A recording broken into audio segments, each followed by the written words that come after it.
गोपाल जी, श्री रामचंद्र प्रसाद सिंह जी। धन्यवाद उपसभापति महोदय।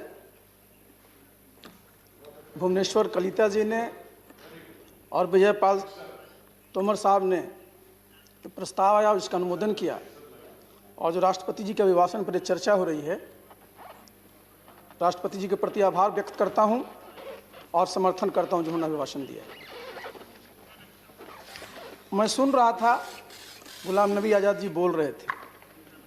मैं चूंकि इतिहास का विद्यार्थी हूँ, मैं बोलता नहीं, मैं कुछ और सोच के आया था, लेकिन चूंकि आपने छेड़ दिया तो मुझे लगा कि इतिहास को ठीक कर देना चाहिए। आपने शुरुआत की कि जो किसान के आंदोलन हुए, जो हमारे स्वतंत्रता आंदोलन के दौरान हुए, उसमें हमारा बिहार, इसकी चर्चा आपने किया, चंपारण का। तो मैं चाहूंगा कि एक कंपैरिजन होना चाहिए। जो चंपारण में सत्याग्रह उसमें हमारे किसानों ने किया, जिसमें पूज्य बापू ने नेतृत्व दिया, उसमें इशूज क्या थे और आज जो है वो क्या इशू है, कंपैरिजन होना चाहिए। उसमें इशू क्या थे? उसमें इशू था 3 कठिया जो खेती करवा रहे थे, जो आप चर्चा कर रहे थे, नील की खेती। जबरदस्ती जो किसान गन्ना उपजाते थे, धान की खेती करते थे और भी चीजों की खेती करते थे, उनको जबरदस्ती कि अगर 1 बीघा 20 कट्ठा हम लोग कहते हैं, उसमें से 3 कट्ठा मैंडेटरी आपके लिए ये नील का उत्पादन करना पड़ेगा, खर्च भी आपको अपना ही देना पड़ेगा। आप जरा मुझे बता दीजिए, ये तीनों जो बिल हैं, इसमें कहीं भी इसकी चर्चा है कि किसान सरकार के द्वारा बताए गए जा रहे किसी भी चीज की खेती करे? बता दें किसी में अगर, तो कैसे इसको चंपारण से हम इसकी तुलना करेंगे? नहीं कर सकते, बिल्कुल इशू डिफरेंट है। आप आइए, दूसरे इशू पर आप आइए। आपने खेड़ा का उदाहरण दिया, हम आएंगे उस पर, हम आएंगे। इशू, हम इशूज पर हैं, हम इशू कंपैरिजन पर में, हम कंपैरिजन पर हैं, हम उस पर नहीं है। हम हिस्टोरिकल फैक्ट्स पर हम आ रहे हैं। आप आइए खेड़ा, आप आइए खेड़ा आंदोलन में आइए, आप आइए बारदोली में, जहां हमारे बापू, पूज्य बापू और सरदार वल्लभ भाई पटेल, उनका नेतृत्व रहा। क्या था इशूज? इशूज क्या था? लगान का इशू था। जरा बता दीजिए, तीनों बिल में कहीं लगान का कोई इशू है? क्या कंपेयर कर रहे हैं? बोलने दीजिए, बोलने दीजिए, बोलने दीजिए। कंपेयर क्या कर रहे हैं जो बता दीजिए। नहीं, इशू जो है क्या है? देखिए, इशू पर आइए। इशू देखिए, लगान का इशू नहीं है। आप साफ आइए इस पर। अब जरा चर्चा कर रहे थे, बहुत मुस्कुरा के बोल रहे थे दिग्विजय बाबू कि बिहार में मंडी नहीं है। ये राम गोपाल जी बोल रहे थे ना, मैं बिहार में भी देखा हूं मंडियों की स्थिति और उत्तर प्रदेश में भी मैंने देखा है। बिहार, उत्तर प्रदेश में मैं ज्वाइंट सेक्रेटरी अपॉइंटमेंट था, राम गोपाल जी जानते हैं। सबसे ज्यादा सिफारिशें किस पद के लिए आती थी? डिप्टी डायरेक्टर मंडी परिषद। क्यों आती थी? भ्रष्टाचार का बिल्कुल पूरा का पूरा वो अड्डा था। एक एक पद, एक एक व्यक्ति, कितनी सिफारिशें आती थी, कहां से आती थी? आप चलिए हमारे बिहार में क्या हाल था। मैं 2005 में, मैं जब हमारी सरकार बनी एनडीए की, मैं माननीय मुख्यमंत्री के साथ उनका मैं सेक्रेटरी था। एग्रीकल्चर डिपार्टमेंट के अंदर यह था। क्या स्थिति थी? क्या के बोर्ड सचिव ग्रुप सी का कर्मचारी होता था, उसकी पोस्टिंग के लिए बाहर क्या क्या लोग धंधे करते थे। भ्रष्टाचार का अड्डा था। एपीएमसी को खत्म किया बिहार सरकार ने। रिजल्ट क्या हुआ देखिए सामने, आप देखिए। 2006 में खत्म किया। बिहार में अन्न का उत्पादन 2005 में कितना था? 81 लाख टन था। आज हमारा 181। प्रोक्योरमेंट क्या था? बहुत कम प्रोक्योरमेंट था 2005 के पहले। आज हमारा लक्ष्य 45 लाख टन सिर्फ धान का है। आप चलिए प्रोडक्टिविटी पर, बिहार में पहले क्या था, जो हमारा मक्के की चर्चा करे तो मैं आऊंगा उस पर। मक्के का उत्पादन 135% बढ़ा है 2005 के बाद, धान का 119% बढ़ा है, गेहूं का 118% बढ़ा है, और मत्स्य का, और फिर उस पर तो जाइएगा तो बहुत बड़ा है। ये कैसे हुआ है? ये इस प्रकार की जहां जहां एक्टिविटी होती थी सबको समाप्त किया गया। तो देखिए, उसको लोगों को कंफ्यूज मत करिए, कंफ्यूज नहीं करना है चीजों को। स्टेट आइए जरा, आइए पहला कानून पर। पहला कानून क्या कहता है? पहला कानून ये कहता है किसान के पास ये आजादी है, वो स्वतंत्र है कि अपना उपज वो कहां बेचे, मंडी में भी बेच सकता है। वो को रोका है क्या? आप बताइए, मंडी में अभी चर्चा कर रहे थे, जाइए मछली लेकर के मंडी में, हम तो देखते रहते हैं ना, क्योंकि हम तो गांव जाते रहते हैं। गया मंडी में, बैठा हुआ था पहले लोग 3 दिन 4 दिन 5 दिन तक, क्या करेगा बेचारा रख करके मछली को, औने पौने दाम में लोग ले लेते। अब आज वो स्वतंत्र है कि अपनी मछली को कहीं भी बेच सकता है, अपनी सब्जी को कहीं बेच सकता है। और हमारे नालंदा जिला से मैं बता दूं, सब्जियां आपके कलकत्ता भी जा रही है और सब्जियां हमारी रांची भी जा रही है। तो ये नहीं है, इसमें कहीं भी रोक नहीं है। गुमराह कर रहे हैं लोगों को जाकर के, और बता तो दीजिए कहीं पर। अब दूसरा जरा आप आ जाइए, दूसरे में आ जाइए। क्या कह रहे हैं आप कि भाई जो अभी राम गोपाल जी बता रहे थे कॉन्ट्रैक्ट फार्मिंग, आप चले जाइए बिहार उत्तर प्रदेश में, ठीक ही तो बोल रहे थे वो। इनफॉर्मल कॉन्ट्रैक्ट फार्मिंग तो हो ही रही है। ये पूरा बटाई है क्या? कह रहे थे ना कि 2 साल से ज्यादा नहीं देंगे क्योंकि कब्जा कर लेगा। और कॉन्ट्रैक्ट में क्या होता है? कॉन्ट्रैक्ट कहीं फोर्स्ड नहीं होता। कॉन्ट्रैक्ट में आपका अपना जो है उसमें विलिंगनेस होता है। 2 पार्टी जब विलिंग होती है तब कॉन्ट्रैक्ट होता है। किसान कॉन्ट्रैक्ट करने के लिए फोर्स्ड है क्या? उसकी इच्छा नहीं है, वो नहीं करेगा कॉन्ट्रैक्ट। उसकी सुविधा है, उसको सहूलियत मिलेगी, उसकी आमदनी बढ़ेगी तो कॉन्ट्रैक्ट करेगा। तो इसलिए इस चीज की चिंता नहीं होनी चाहिए। कहा है। और तीसरा तो बड़ा बढ़िया आपने कहा, तीसरा जो एसेंशियल कम्युनिटीज एक्ट पर आ जाइए। कौन सा जमाना था? 1954-55 में जब एक्ट आया था, एसेंशियल कम्युनिटीज एक्ट, स्कार्सिटी का जमाना था। हम लोग शिप टू माउथ वाली इकोनॉमी थे, बाहर से अनाज आता था, PL 480 की मार खाते रहते थे हम लोग, और तब जो है हम लोग को यहां खिला पाते थे। और आज क्या है? 296 मीट्रिक टन खाद्यान्न उत्पादन हो रहा है और 320 मीट्रिक टन सब्जी और फल का उत्पादन हो रहा है। हम सरप्लस में हैं, हमको स्कार्सिटी में नहीं है। तो आज जो आप कहिएगा कि सर लोगों को छूट दी जा रही है, कितना रख लीजिए उतना रख लीजिए, क्यों? जरूरत है आपको। इस जो भय होता था 3/7 जो एसेंशियल कम्युनिटीज एक्ट का होता था, एक टेरर होता था इसका, और उसमें व्यवस्था है कि अगर समस्याएं ऐसी होंगी तो उसको लागू किया जाएगा। इसलिए देखिए, तीनों बिलों में कहीं कोई किसान विरोधी नहीं है। लेकिन हां, आपको लगता है कि साहब उसमें और सुधार की गुंजाइश है, तो जरा मैं आना चाहूंगा। देखिए, जो लोहिया जी कहा करते थे कि कल ही राजनीति, कलह वाली राजनीति जरा आगे चला जाए,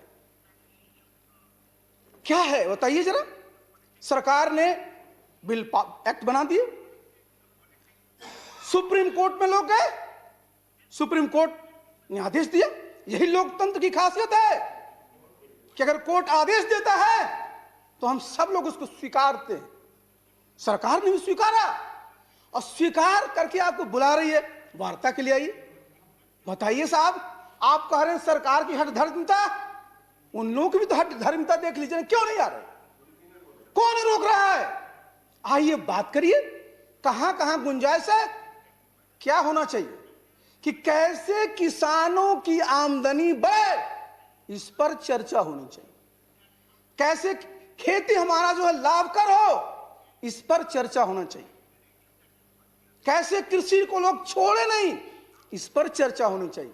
और उसके लिए हमेशा सब जगह लोग को हिस्सा लेना चाहिए, भाग लेना चाहिए।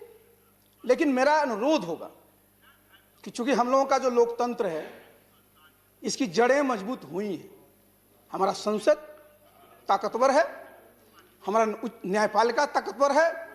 रमेश जी जहां पढ़े थे अमेरिका में, क्या हाल हुआ? अभी कैपिटल हिल पर अटैक हो गया। अगर एक प्रेसिडेंट हारता है, कहा अटैक करो सीधे, करता है कि नहीं? लेकिन हमारा उस अमेरिका जिसने 171 साल पहले हमसे आजादी पाया, आज उसका 245वां साल चल रहा है, हमारा तो अभी 75वें चलने वाला है। लेकिन हमारे यहां क्या होता है, जनता कोई निर्णय लेती है, सब स्वीकार करते हैं। इमरजेंसी के बाद ही जनता पार्टी सरकार बड़ी, लोग स्वीकार किया कि नहीं किया? बिहार में भी चुनाव हुए, स्वीकार किया कि नहीं स्वीकार किया? लेकिन आप देख लीजिए क्या होता है अमेरिका में। तो आज हमारी जो लोकतंत्र की जो जड़ें हैं वो मजबूत हो रही है, और लोकतंत्र में संपर्क और संवाद सबसे महत्वपूर्ण है, इसको खत्म नहीं होने देना चाहिए। इसलिए मेरा सबसे अनुरोध होगा कि जिनके जिनके संपर्क में लोग हैं उनसे संवाद स्थापित करिए, और समस्या का निदान कैसे हो, किसानों का जीवन कैसे खुशहाल हो, हमारा देश कैसे तरक्की करे, इस पर चर्चा होनी चाहिए। अपनी हठधर्मिता छोड़नी चाहिए, कल ही राजनीति छोड़नी चाहिए, हमको मिलजुल करके राजनीति करनी चाहिए। तो मुझे तो इस पर इतना ही कहना था। लेकिन एक और, गुलाम नबी साहब, आपने जो शुरुआत की थी उसके लिए मैं आपको बहुत बहुत धन्यवाद देता हूं। आपने जय जवान जय किसान, लेकिन एक चीज और करना चाहिए था आपको। स्वर्गीय हमारे लाल बहादुर शास्त्री जी का एक नारा था 65 का, अटल जी आए जोड़ दिया जय विज्ञान भी। देखिए, जय किसान, जय जवान, जय किसान, जय विज्ञान। आप बिना विज्ञान के, आज हमारे जवान भी हैं, उनका पराक्रम नहीं बढ़ सकता, उनका शौर्य नहीं बढ़ सकता, और विज्ञान ने जो किया है उसी से हमारी सैन्य शक्ति भी बढ़ी है। आप जरा सोचिए, पहले हम लोग क्या होता था एयरफोर्स में, मिग मंगाइए कहां से, देश का नाम हम नहीं लेंगे, जगुआर कहां से मंगा रहे हैं, राफेल कहां से मंगा रहे हैं, बाहर से लाना पड़ता था, नेट कहां से मंगा रहे हैं। और आज कितनी प्रसन्नता की बात है, कितना गौरव की बात है कि हमारा HAL 83 तेजस विमानों को बनाएगा फाइटर का, है कि नहीं है? बने थे, लेकिन आपने इतना बड़ा आदेश नहीं दिया था। 48,000 करोड़ का आदेश मिला है। आप देखिए, आप सुन लीजिए, पहले तोप मंगाते थे, तरह तरह के घोटाले हो जाते थे, और आज देखिए अपना टैंक बन रहा है, हमारा सुपरसोनिक, हमारा टॉर्पीडो वो बन रहा है। पहले तो हम लोग 303 से ही काम चलाते रहते थे, आज आप देखिए इंसास है, और भी अच्छी अच्छी हमारी बंदूक राइफलें बन रही हैं। ये सब चीजें हैं, ये सब चीजें हैं, और ये कैसे संभव हुआ है जिसकी मैं चर्चा कर रहा था, उस पर आपको भी आपत्ति नहीं होनी चाहिए। वैज्ञानिकों ने जो काम किया, DRDO के वैज्ञानिकों ने जो काम किया, जी बोलने दीजिए ना, मैं बोल रहा हूं कि प्लीज जय जवान जय किसान के साथ जय विज्ञान भी आ जाए। आप चले चलिए स्पेस में, कितना बड़ा वैज्ञानिकों ने काम किया। आज भाई गगनयान 3 है, आप जहां भी जा रहे हैं, पहली बार जो छोटे छोटे हमारे लॉन्च मिसाइल के लॉन्चर कर लेके अपने स्पेस के लगाए अपने यहाँ, पहले हमको दूसरे देश में देखना पड़ता था। बताइए, अपने पास हिंदुस्तान में कोई भी प्रेशराइज्ड हेवी वाटर रिएक्टर था? ये कितने गर्व की बात है, गौरव की बात है कि ककरापार में हमारा अपना बन रहा है। ये मैं इसलिए बोल रहा हूं कि विज्ञान की देन, और जिसकी चर्चा हम लोग शुरू से किए, किसान की ही, तो पूरा का पूरा हाई यील्डिंग वैरायटीज ये कहां से आया? पूरा का पूरा हाइब्रिड सीड कहां से आया? रोल किसका है विज्ञान का? मैं व्यक्ति की नहीं बात कर रहा हूं, मैं बात कर रहा हूं विज्ञान की। मैं याद दिला रहा था कि ये नारा जरा थोड़ा सा बदल करके उसको थोड़ा बढ़ा दीजिए, ये मैं आपसे कह रहा था। तो ये जो है, समझिए, आज हमारे देश में हमारे किसानों ने, हमारे जवानों ने और हमारे वैज्ञानिकों ने जो काम किया है, उस सब के लिए हमको गर्व करना चाहिए। ये गौरव का विषय है, और इस सब को हम लोग को अच्छे से मनाना चाहिए। जब कोई घर में आपकी खुशी आती है तो मनाते कि नहीं मनाते? तो हमारे लिए कितने खुशी की बात है। आइए कोरोना पर आप विज्ञान का देख लीजिए। अमेरिका को मैंने बताया 246 साल हमसे पहले आजाद हुआ, 171 साल पहले, 1776 में। बताइए साहब, वहां पर क्या कोरोना का जब ट्रैक रिकॉर्ड देखिए, उनके यहां मोर्टेलिटी रेट कितना है? करीब करीब 2% के आसपास है। हमारा क्या 1.5 के आसपास है।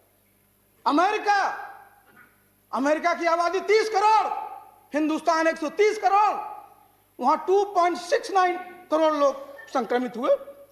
हमारे यहाँ भी हुआ, लेकिन 1.07 करोड़ ही है हमारे। ये जरा देख लीजिए उनके यहाँ सुन लीजिए जरा, अमेरिका का ज्यादा याद करते हैं, उनका क्या है रिकवरी रेट 64%, अपना रिकवरी रेट 97%। और जिसको सबसे ज्यादा आप लोग कोस रहे थे बिहार को कि कोरोना में तो बिहार पहले हो जाएगा, क्या हुआ? बिहार में क्या है? बिहार में जो मोर्टेलिटी रेट है 0.5% है। पूरा का पूरा हमारे 24 लाख जो हमारे बिहार से बाहर के श्रमिक आए, सबको हम लोगों ने देखभाल किया और 10,000 करोड़ रुपए हमारे सरकार ने केंद्र सरकार के अतिरिक्त खर्च किया इन सब की करने के लिए। अभी आप देखिए वैक्सीन की हम लोग चर्चा कर रहे हैं, जरा देखिए इतिहास। ब्लैक डेथ आया था ना, आप सब लोग जानते हैं ब्लैक डेथ में कितनी मौतें हुई थी। ब्लैक जिसको प्लेग कहते हैं, कितने वर्षों के बाद 567 साल के बाद उसका वैक्सीन आया। आज भी प्लेग खत्म नहीं हुआ। अभी पिछले साल में मेडागास्कर में भी ये आ गया था आपको प्लेग, लेकिन आज आप देखिए अपने देश में साल भर के अंदर आपके पास वैक्सीन है। आप स्मॉल पॉक्स को देख लीजिए, स्मॉल पॉक्स मेक्सिको में कब आया? 1530 में। उसका जो है उसके भी जो वैक्सीन आने में कितने साल लग गए, और यूनाइटेड नेशंस को कितना साल लगा? 1979 में दुनिया से हमारा खत्म हो गया वायरस स्मॉल पॉक्स का। लेकिन चिकन पॉक्स अभी भी है, इसलिए अपने बच्चों को टीके लगवाते हैं, लेकिन उसके भी आने में 100 साल से ज्यादा लगे साहब। कोलरा का 75 साल से ज्यादा लगा, लेकिन आज आप देखिए हमारा वैक्सीन साल भर के अंदर आ गया। और इसके लिए हम लोगों को देखिए गर्व होना चाहिए हमारे साइंटिस्टों के ऊपर। और आप देखिए हमारा वैक्सीन की कीमत क्या है। अभी जिसकी चर्चा कर रहे थे कोविशील्ड, जो सीरम इंस्टीट्यूट का 200 रुपया पर डोज, 2 डोज देने हैं 400 रुपये लगेंगे। आप आइए जो हमारा दूसरा वाला जो है कोवैक्सीन 295 रुपये, 2 डोज देंगे 600 रुपये से कम। जरा चलिए उनके पास जहां रमेश जी पढ़ते थे, चलिए वहां, उनका वैक्सीन फाइजर कितना का है? $20, 1400 हुआ ना। मॉडर्ना 37 से लेकर के $40, कितना हुआ? 2500। हमारे साइंटिस्टों ने जो बनाया है वैक्सीन, इसकी इफिकेसी देखिए, इसकी कीमत देखिए। इसलिए हम सब लोगों को, हमारे साइंटिस्टों को सैल्यूट करना चाहिए और केंद्र सरकार को आपको धन्यवाद देना चाहिए। इसमें पार्टी पॉलिटिक्स से ऊपर उठिए कि जिस महामारी को जिस सफलता के साथ, नेतृत्व के साथ काम किया गया है, उस सब के लिए हम लोग को गौरव होना चाहिए। और अंत में साथ जो समाप्त में कर रहा हूं कि अपना देश का एक इतिहास रहा, गौरवशाली अतीत रहा है और आगे भी रहेगा रमेश जी। और इसके लिए हम सब लोगों को जो हमारे देश का ताना बाना है, सामाजिक सद्भाव, सांप्रदायिक सौहार्द, इसको बनाए रखना है, जिससे कि जो कहता है ना सारे जहां से अच्छा हिंदुस्तान हमारा वो कायम रहे। बहुत बहुत धन्यवाद। बहुत धन्यवाद श्री इला मैडम करीम जी।